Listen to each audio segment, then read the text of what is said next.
Hi everyone, welcome to the this next video, I guess, in the video series. We're gonna do a little bit different of a video. I'm not gonna play the bot today.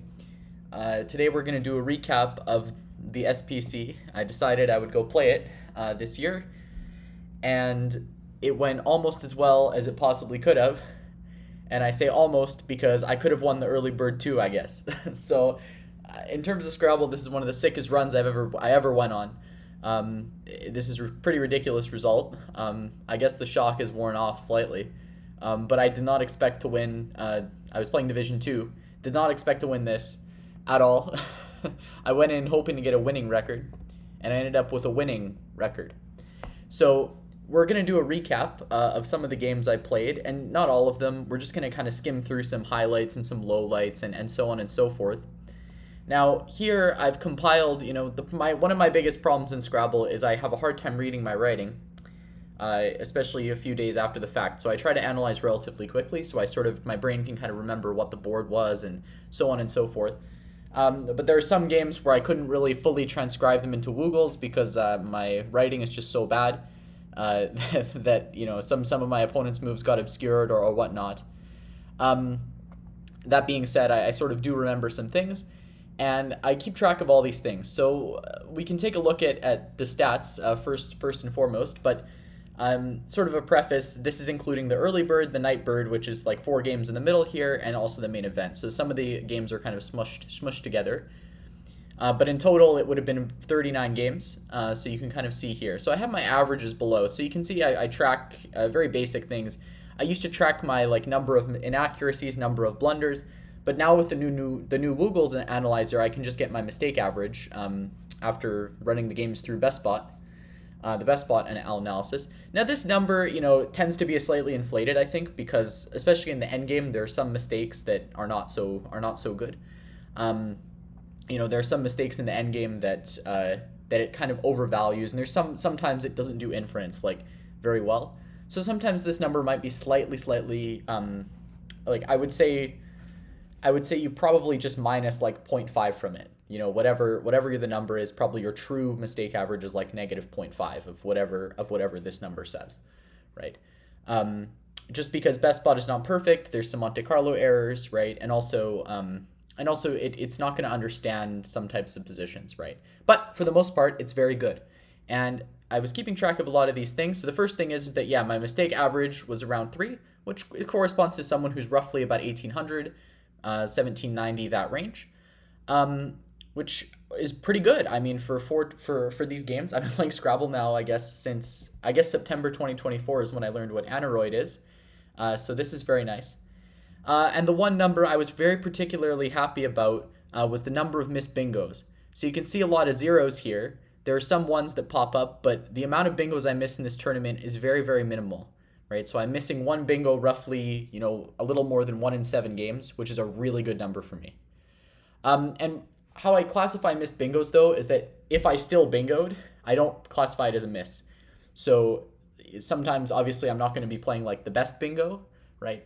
But if I still bingo, I don't count it because that's a little bit too, I don't care too much about that, right? But if I had a playable bingo and I didn't play it, I count that as a miss, right? And so on and so forth. So anyway, some of these numbers are a little bit crazy. So first of all, we can look at my bingos, right? I bingoed 2.2 times per game, which is more than Nigel, right? Which indicates that I was drawing very, very well over this set of 39 games, which has to happen to win these tournaments. My scoring average was 430, which again, higher than my average for sure, right? So obviously, I'm drawing well. But I'm also not playing terribly. But that being said, right, anyone, I feel I sort of believe that if Mac Meller or one of the top players got all the tiles I got in the game, they would have probably went 29-2 in the main event. I really felt there were only 2 games. There's maybe 3 or 4 that were not. I had no chance, but I try not to say that. There were definitely 29 games out of 31 where I had a good shot at winning. And that's definitely above, right, your expected number. You're supposed to get blown out a little more than that, right?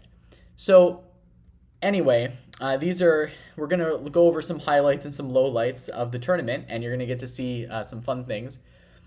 Maybe the first thing we'll do is we'll cap and we'll look at the early bird. So the only game that's really worth looking at is my third round game, the game that I lost. It was against Alan Stern, and we'll see him again later in this tournament. I started out with two pretty easy wins. I was drawing well, and so on and so forth. When I say easy wins, it doesn't mean my opponent's bad. It just means that I'm drawing well and I'm playing words that I know, right? So this third round game was pretty wild. So I started out with a bingo of banners, and we sort of are playing normally here. I think I ditched the UV, but I won't analyze these moves too in depth. And later in the game here, we'll stop here. So I played Zaire hooking Martini, which may or may not be the right move. And I draw into the rack. My rack is Dirtbag at this point, and I see it fits above and below. And I sort of think, well, the only way he can block this is really playing down, making a three-letter word starting with S here, which is not very likely, right? This spot is not, it's very rare to have a high equity move, I think, in this realm, right? Maybe he has all consonants and he has SKY or something, right, on his rack, and he can play it. But it's a very, when he played show, my heart kind of sunk. I was like, wow, there's nowhere for Dirtbag. So that stopped me from winning immediately. I still made an interesting play. I know the engine didn't approve of what I did, but I saw these underlaps and I thought, well, I should save the G, right? Because I'm going to be making Za, right? So I played bad, setting up the G, right? And this sets up some underlapping on the next turn, right? And I'm able to hit that. Shout out to Tugrick, Tugrik on this rack, but Sig was the play. And while he ends up bingoing, right, I'm still ahead. And here I proceed to make a series of terrible intermediate plays.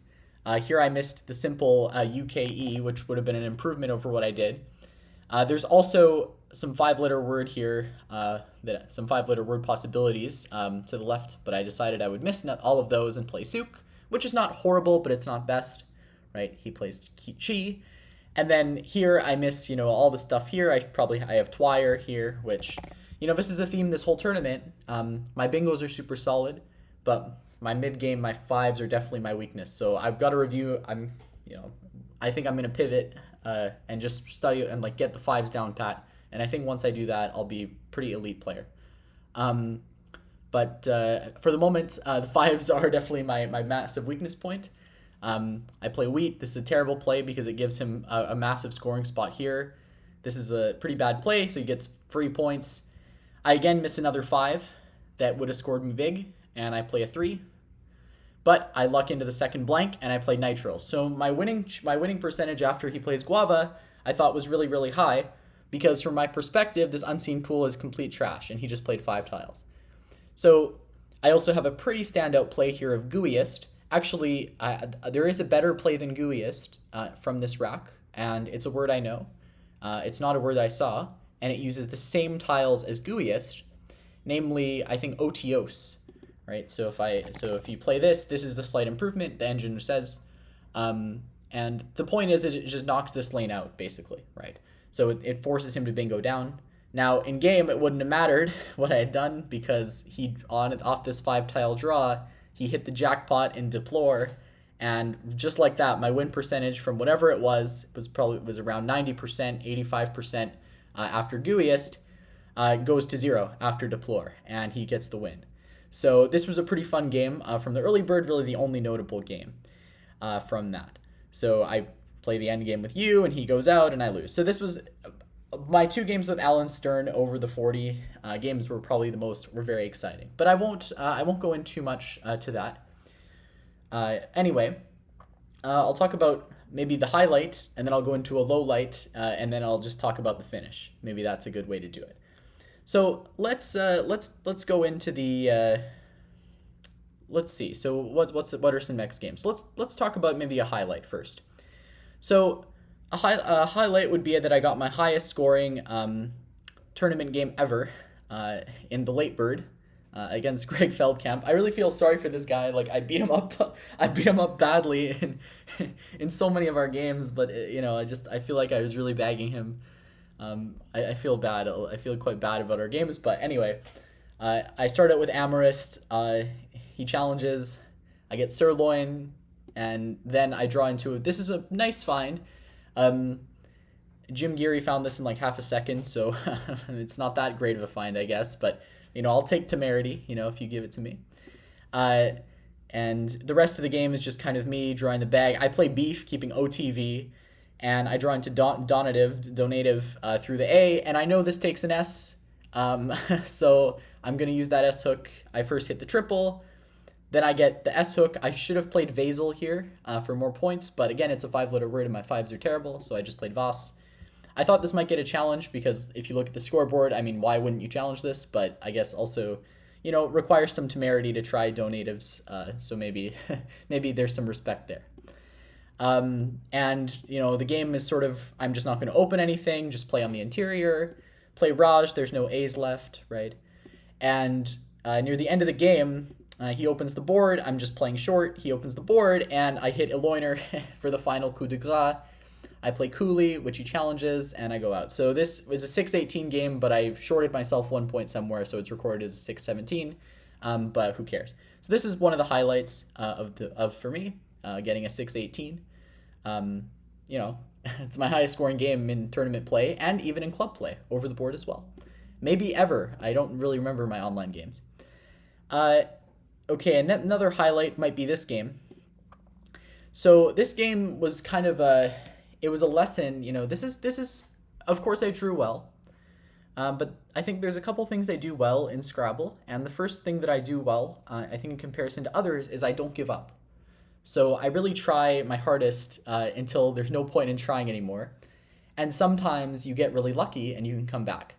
So this game was a kind of an example of this, where I think a lot of people would have just given up, but I managed to, I didn't, and I managed to win, and the 3% came through for me. So, of course, you have to get lucky for this, but she opens with Folic. I play Folky. This was maybe not ideal, but she plays I play Glow. Again, some of these moves are maybe not optimal, but we sort of go to the point where she bingos with Rizzo. She said she wasn't sure of this word, and I was like, really? This is a stylish little word. And she blocks my Proette, my treetop, my whatever. She blocks all, and she crushes my hopes and dreams with this play. Now I have to make some sad plays on the interior, and she gets another move to control the board, right, which she does very well with Odd. Again, now I have unplayable bingos. And again, with every turn, when you have unplayable bingos in a deficit, right, I think it's kind of, it hurts your soul a little bit on every turn, right, having to make these plays. But, you have to not worry about this. So I play Peck. This is pretty aggressive, but again, I was just trying to do something, right? This is a pretty bad board to be down already, right? Because she's a pretty defensive player. She has the H, unfortunately, for Thio.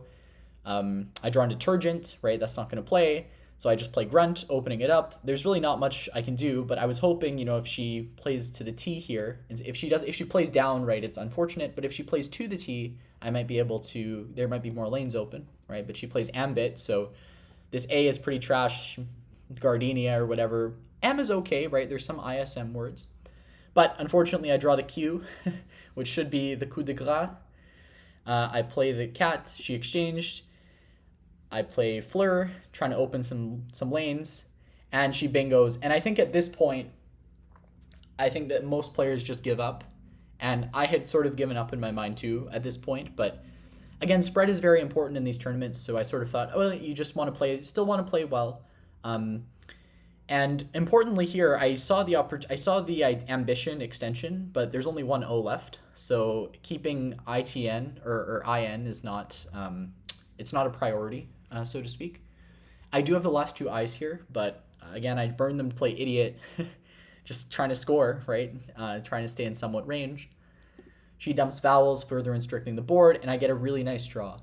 And even here, right, I sort of think, well, if she gets one more play, right, she's just going to block these floaters and I'm dead, right? So I need, even though Sin is unlikely to work out, right, it's a play that has to be made just to stop her from blocking these floaters, right? So, and of course at any moment with the J out and the Z out, she might be able to punish me, right? But if she has these tiles, she's probably going to win anyway, right? So it's okay. And I remember when I made this play, she was making some comments like over the board. I don't mind when my opponents make comments. I kind of enjoy it. But she said something about like, I'm testing to see if she's awake. And I found that funny for putting the N here. So she was like, luckily I'm awake or something, and played Renault. But luckily for me, I draw in Fevers. And this game is not over, because after she blocks, my replenishment draw may have been one of the best possible. A balanced rack with the high scoring tiles. And now I just begin to think maybe there's a comeback possible. I play Jane very quickly because she was running somewhat low on the clock, and I take a lead. And fortunately for me, she has Nature's Saunter but nowhere to play it. And there is a win for her here, but there are wins, but they're quite hard to find. She makes a pretty natural move of just Rust saving Ain that'll go out. But I have Zebu in the top lefts, and even though I'm keeping an H, this scores just enough to outrun her highest scoring play, and I managed to make the comeback win. I think if you looked at what my win percentage was after Devoir, it was about 3%. So this was a very sick game to come back and win, and it was one of the highlights of a tournament for me. But it sort of speaks to just, never give up, and, just stay in it, and sometimes you can hit the miracle, right? I did hit the jackpot, and at many points this game could have ended, right? After Sin, she could have hit me for 70. After In Fever, she could have hit me, right? G's or whatever. She could have finished me, right? But you can't be too pessimistic when you're down a lot, right? So you have to always be optimistic, and I think this is a game that not a lot of players would have won. So this was a really nice highlight. Let's go to a low light. Let's go to a low light here. There are several low lights in this tournament. The first one was my game with Tom Kowalik, but unfortunately that one I can't read my writing near the end because I was getting super flustered. But I challenged Epical, and I think I challenged Urias as well because I thought it was only Ures, but I'm thinking of UKs, right? Terrible. Anyway. And so I basically handed him the game on a silver platter. That was pretty bad. It was another highlight. Let's see here. Okay, I had a pretty crazy game with Charlie Mann. This is a fun one. Actually, this one's way too good to not show. So this is my opening rack, and I proceed to make what he said was the most scary play in Scrabble history. Opening with Jism for 22. There's not much better than this. He underlaps with God. I get Pestier with the blank. He plays Jairai. That's not his actual rack. This is just what, there. And here, I saw I could fish with Thin, but I was like, I've lost some games because I fish and then I don't hit. But the AENST is a really strong leave. I should have just did that. But I played a little longer. It's not terrible. He bingoed. And here is a bingo miss. There is a bingo here, but I'm notoriously bad at finding bingos with 2 S's. So with 3 S's, it's impossible. Don't expect me to find bingo. Don't expect me to find. I did see the potential of. I saw this word. I was like, "Is this good?" And I was like, "Nah, this ain't good." But this is good. Seasons, and it's also good with a Z. I do know the version with a Z, and I do actually have seen the version with the S because it was played, I believe, in a Will Anderson game against Nigel. But I didn't see that, and I played some equity play of Shins. I probably should have played Shies instead, just to not keep 2 vowels. He plays Knee, but I draw into Netizens, and here he hits me. I'm dumping the S's, and I'm playing the blank for 20, and he hits me with Tick for 5, setting up, this hit the case S, right? It's a great play. I can't do much about this, and I should have played Hairdo. It's slightly better than Horde. I didn't see Hairdo. And he plays Moe's. And now I'm saddled with this rack, and I go, is it really worth blocking? I mean, I could have played something like Vice, but still bingos will fit going this way, right? So I was like, this isn't like a full block, and I'm keeping A, E, E, O. So I might as well just score. And I get a really lucky break that he doesn't have an E, and he just can play chords. I'm very lucky here. If he had a little bit different of a rack, he would have hit me a lot harder. Even just getting the Q on the double, right? That's pretty lucky. Anyway, so at this point I'm up about 60, and I decide I can put the clamp on the board, right? So I just play Cog, and the board quickly becomes dead. He plays Flex, I play Twile, and he exchanges. And I saw this spot, but I didn't really see anything that I could do there. I sort of forgot about that you could put an E here as well. Anna. I played Anna, and he hits me with Pro, and the game is relatively close, but if you look at this board, it's disgusting. And my rack was disgusting, but I didn't know what it was, or I didn't write it down, and I covered the double word score. When you're blocking double word scores, you know the board's pretty bad. He hits me with the Y, and here is the rack. So I probably should have just dumped the L for Neil here, because I saw that if he had a D, he could get a really good score for this board. So I decide to block and shed one of my U's, leaving one in the bag. But my resulting endgame rack is so bad that he's going to be able to stick me with some tiles and potentially, right, dink and dunk, right, and beat me, right? So I have to be a little careful here. I play Woe, which has to be correct, and I was pretty confident this would score enough. He played Kid and Deve. That's a great play, getting a much higher than average score on this board. I played Logo, threatening Lulu, and actually saw he had mistracked me. I don't think he's noticed I had 2 U's, but he had enough time to redo the tracking, and he got it right. He has Begat to go, Begat, but obviously that's not going to win, so he plays Tom. And the idea here is that I'm going to get stuck with the U, right? So I'm going to have Lud to play the LU. I could also drop the L, I guess, for Pele, right, or Anal and EL. But none of these, but I'm going to get stuck with something. And here I decide to pass because, I wanted to save Ulu, like maybe he'll give me a spot for it. I mean, it's wishful thinking. I don't even know how he could, but it's not like passing does me any harm, right? Like I'm just going to play Lud or something on the next turn or Anal, right? It'll net me the same anyway. So I just pass and sort of go for the free roll. He plays Adam. And now I decide, oh yeah, he is going out. He is threatening to go out with Beg, so I might as well just play Lud and stick myself. And he goes out with Beg, and we finish this crazy game, 415 to 407, and I'm able to just hold on to win. But this is probably the craziest game of Scrabble I've ever played. Now we've looked at enough highlights, let's go to one of the lowlights. So one of my lowlights would be this game against Howard Pistol. At the end of late day 2, I think it was, where is Howard? Howard Pistol, where are you? Oh, is it really on the next one? Damn. No, there's no way. It's not this one. It's not the first one.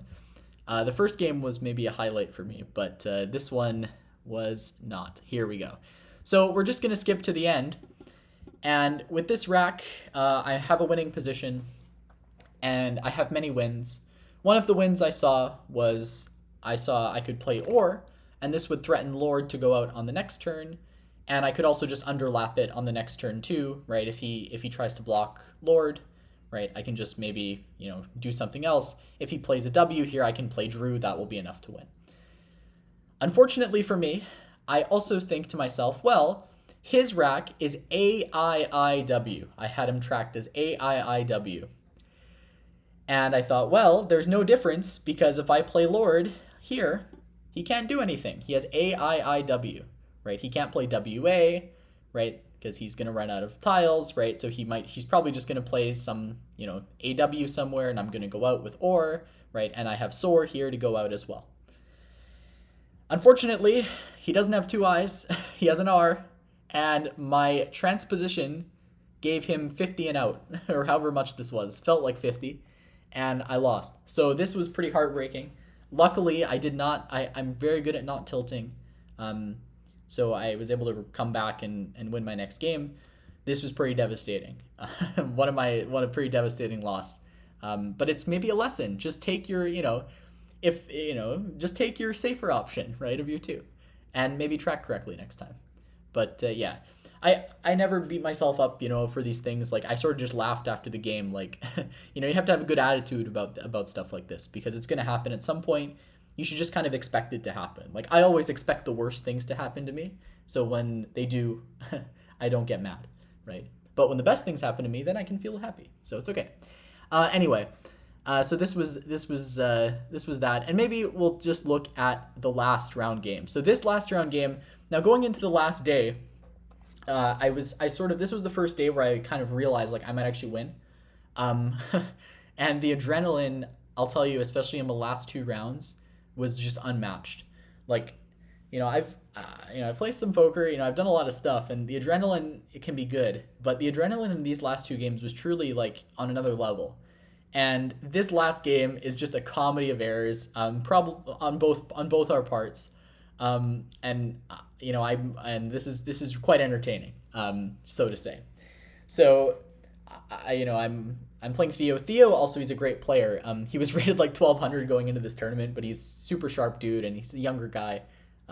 He's really good. Probably maybe better player than me. I don't know. It's tournament, but he's a really good player. So this was, and he was on a tear, so I had to bring his tear to an end. I opened with Epigoni, bingo. He plays Reprice. I knew this took a P, and I saw I had the P, but I also saw I had Vespiary, so that's what I'm going to do. He plays, I don't think he would play this normally, but again, I think the adrenaline flows just like crazy here. So he plays a phony. This is note card, and I challenge, and I have this rack, and this is interesting. So to me, right, in my mind, I saw he had note card, but the problem here is that if he sees note card, he also has it here, right? I can't block this. He also has acrodont, which is a word I know, but he didn't. I didn't see that possibility. I just saw though, if he sees note card, right, he's gonna find it in one of the two E's. So blocking doesn't make a whole lot of sense, right? And he's a great player, so I expect him. Maybe he'll find it. So I thought to myself, well, maybe actually the best course of action is just throw the X in the triple lane, and then if he bingos, I'll get to use the X probably, right? And the engine doesn't mind this, this doesn't mind this idea. It kind of likes it. But this backfires about as hard as it can, because instead of finding note card, Theo plays docks, which threw me off a little bit. And here I make an inexplicable move, and I play Jewy, which is just a nothing. When he challenged, I thought this was a WoW word. It's not even good in WoW. This is like some Collins nonsense that I played here. And this is horrific. My thought process, I don't even know what it was here, but I could have just played like Jug here for 40, Jug. I don't know what I was doing. This is just pure adrenaline. I feel like only in round 4, only in my 39th game, I'm making a play like this. This is horrendous play. And he challenged this off, and I was like, oh my god. And he hits he hits untraced. So I just gave him, right back into the game, right? If I just play Jug, it's basically game over, right? I don't know what, this is just me, just the adrenaline is going like crazy, and I still can't believe I made that play. That is one of the worst plays in Scrabble I've made ever. But it's good. It gets the mistake counter up anyway. So I play Zhao. He plays OH. I play Gru. He plays Corey. And here, again, this is kind of an interesting thing. Like, do I play Adieu opening the board at a lead, or do I play Kadi? Right? It's a little interesting. I just decide on Adieu because I want the turnover for the 2 blanks. That's the main reason. Which is fine. He plays Vendu, which I just forget this takes an S for like the entire game. Again, like I was just like the adrenaline is so insane at this point. So here I find a cool word. I play zonal with a blank N. He holds this, but he doesn't challenge because he has Malinate as a bingo. Actually, I shouldn't say because it's also, this is a very plausible seeming word. So I should not assume that he would have challenged, right? This is not, you can't be thinking like that.